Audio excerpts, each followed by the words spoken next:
Hello बच्चों, let's read the question. The shape of the heels of Darwin finches, industrial melanism and or the changes in horse teeth are all examples of.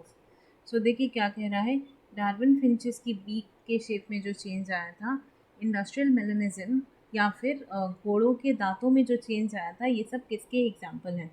देखिए आप अपने options पे ध्यान देंगे तो ये सारे ऑप्शंस जो हैं ये इवोल्यूशन से जुड़े हुए हैं। तो यहाँ पे की कॉन्सेप्ट क्या हो जाएगा?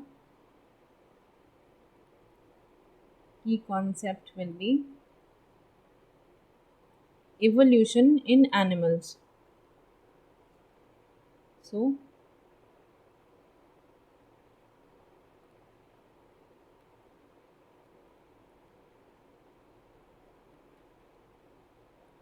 देखिए इवोल्यूशन का क्या मतलब होता है कि gradual and developmental changes, gradual and developmental changes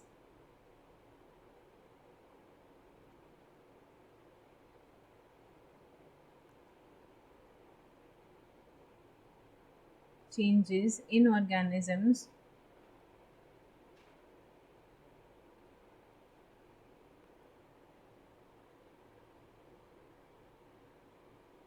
which lead to their advancement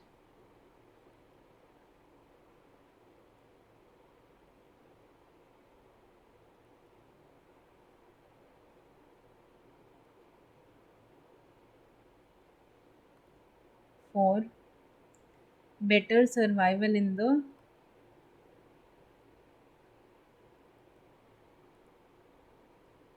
changing atmospheric conditions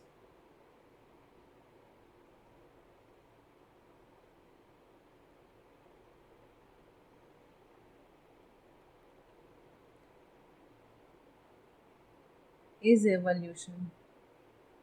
तो यानी कि किसी भी स्पीशीज़ में या किसी भी ऑर्गेनिज्म में जब ग्रेजुअल डेवलपमेंटल चेंजेस आते हैं जिससे उसकी पर्सनल ब्रीड में या उसके पर्सनल स्पीशीज़ में कोई एडवांसमेंट होता है, जो वो बदलते हुए एटमॉस्फेरिक कंडीशंस के हिसाब से अपने सर्वाइवल को इंश्योर करने के लिए अपने अंदर लाता है वो चेंजेस या वो एडवांसमेंट्स, तो उस कंडीशन को, उस प्रोसेस को हम इवोल्यूशन कहते हैं।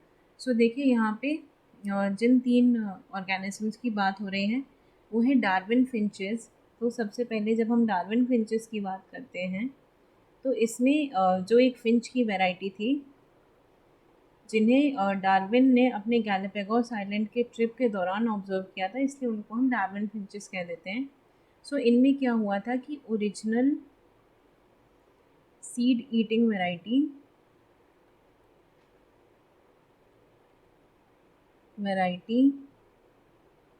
Of beak modified for various food source for various types of foods। सो यानी कि देखिए जब बदलते हुए मौसम के साथ इनके जो नेचुरल मतलब जो फूड इनके लिए अवेलेबल था, सीड्स वगैरह, उनमें कमी आने लगी। तो इन्होंने अपने सर्वाइवल को इंश्योर करने के लिए अपने बीक के शेप में कुछ चेंजेस लाए थे, जिसकी वजह से ये और भी चीज़ें जैसे कि फ्लैश या वेजिटेबल खा सकते थे।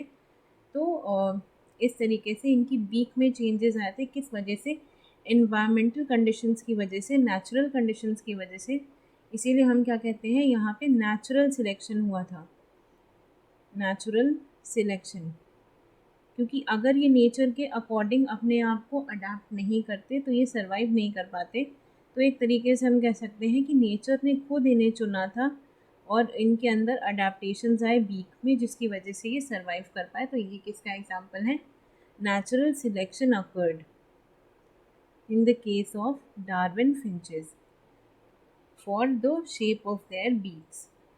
अब इसके बाद देखिए इंडस्ट्रियल मेलानिज्म की जब बात आती है, इंडस्ट्रियल मेलानिज्म, तो इसमें क्या हुआ था 1900 के दौरान जब ब्रिटेन वगैरह में इंडस्ट्रियलाइजेशन का दौर चल रहा था, तब इंक्रीज्ड पॉल्यूशन की वजह से, इंडस्ट्रियल पॉल्यूशन की वजह से जो ट्री बार्क्स थे वो डार्कर हो गए थे। tree barks became darker। और इनकी वजह से क्या हुआ, यहाँ पे बिस्टन बिट्यूलेरिया नाम का एक मॉथ था, बिस्टन बिट्यूलेरिया।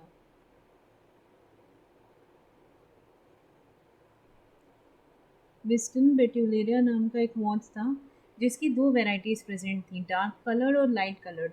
तो बिस्टन बिट्यूलेरिया में जो डार्क कलर की वेराइटी थी, darker moths can hide in dark tree barks and survived,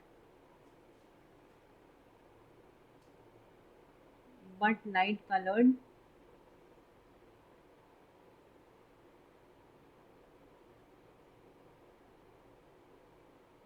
moths were hunted। क्यों? क्योंकि वो छुप नहीं पाए, बल्कि डार्कर बार्क्स की वजह से वो और जो है हाईलाइट होते थे। तो इसके इनके जो प्रीडेटर्स थे उन्होंने इन्हें हंट कर दिया और ये एक्सटिंक्ट हो गए। कौन से? लाइटर कलर के बिस्टन बेटिलेरिया। तो यहाँ पे भी देखिए नेचुरल सिलेक्शन हुआ, क्योंकि नेचुरल कंडीशंस की वजह से इनमें जो लाइटर मॉथ्स थे वो एक्सटिंक्ट हो गए। तो यहाँ पे भी क्या हुआ? Natural selection occurred. So in industrial melanism, these Western Betuleria are also example of natural selection। इसके बाद देखिए last horse teeth। So when we talk about the horse teeth, so पहले के horse कैसे थे? These were shrubs eating। Earlier they ate shrubs।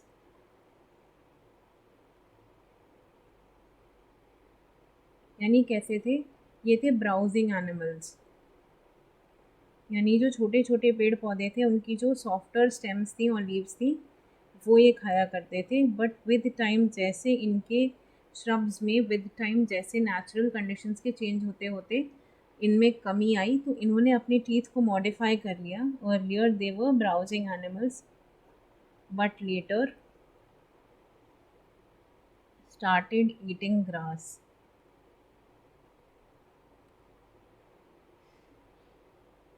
eating grass and their teeth modified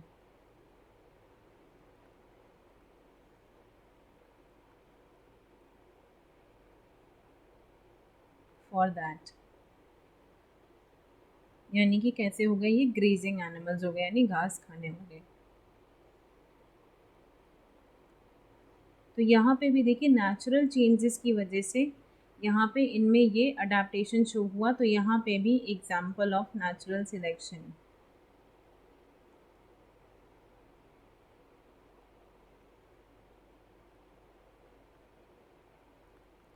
सो देखिए ये हमारे तीनों ही जो ऑप्शंस हैं ये नेचुरल सिलेक्शन का एग्जाम्पल है। तो देखिए हम अपने ऑप्शंस की तरफ चलते हैं। पहला ऑप्शन क्या है? Artificial selection. देखिए आर्टिफिशियल सिलेक्शन हम इसे तब कह सकते हैं जैसे मॉडर्न ब्रीड्स ऑफ डॉग्स जो हैं वो ओरिजिनली डोमेस्टिकेबल नहीं थे, बट ह्यूमंस ने इसे सिलेक्ट किया डोमेस्टिकेट करने के लिए और उन्हें डोमेस्टिकेट करना स्टार्ट किया। तो यहाँ पे आर्टिफिशियल सिलेक्शन तब हम कहते हैं जब ह्यूमन या समवन अदर दैन नेचर किसी ब्रीड को सर्वाइवल या चेंज के लिए सिलेक्ट करता है, एवोल्यूशन के लिए। तो आर्टिफिशियल सिलेक्शन का एग्जांपल हो जाएंगे मॉडर्न ब्रीड्स ऑफ डॉग्स, लेकिन डार्विन फिंचेस, इंडस्ट्रियल मेलनिज्म और हॉर्स टीथ इसका एग्जांपल नहीं है।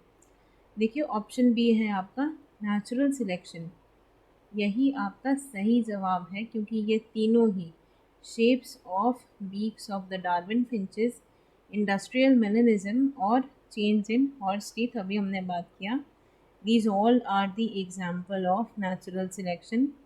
तो आंसर इज ऑप्शन बी। अब देखिए हम एक बार बाकी ऑप्शंस को भी बात कर लेते हैं। कन्वर्जेंट एवोल्यूशन हम तब कहते हैं जब किसी कॉमन इन्वायरमेंट में रहने की वजह से अलग अलग ओरिजिन के ऑर्गेनिजम्स अपने अंदर same type of adaptations generate कर लेते हैं, जिसका यहाँ डार्विन फिंचेस वगैरह से कोई लेना देना नहीं है। सिमिलरली देखिए होमोलॉगस स्ट्रक्चर्स क्या होते हैं? ऐसे ऑर्गन्स या ऐसे स्ट्रक्चर्स जिनमें ओरिजिन सेम होता है पर जिनका फंक्शन डिफरेंट होता है। मतलब यहाँ पे वो अलग अलग इन्वायरमेंट के हिसाब से अपना अलग अलग अडेप्टेशन शो करते हैं although being from a same origin, जैसे कि thorn of bougainvillea and tendrils of cucumbers. ये दोनों ही एक्सिलरी बड के मॉडिफिकेशन हैं, लेकिन दोनों का काम अलग अलग है। थॉर्न का काम है प्रोटेक्शन और टेंड्रिल का काम है सपोर्ट प्रोवाइड करना, तो ये दोनों होमोलॉगस स्ट्रक्चर हैं। तो जिनका यहाँ पे डार्विन फिंचेस और इंडस्ट्रियल मेलनिज्म हॉर्स ट्रीट से कोई लेना देना नहीं है। तो the right answer to your question will become what? Option B, natural selection. I hope you understood it well. Best of luck.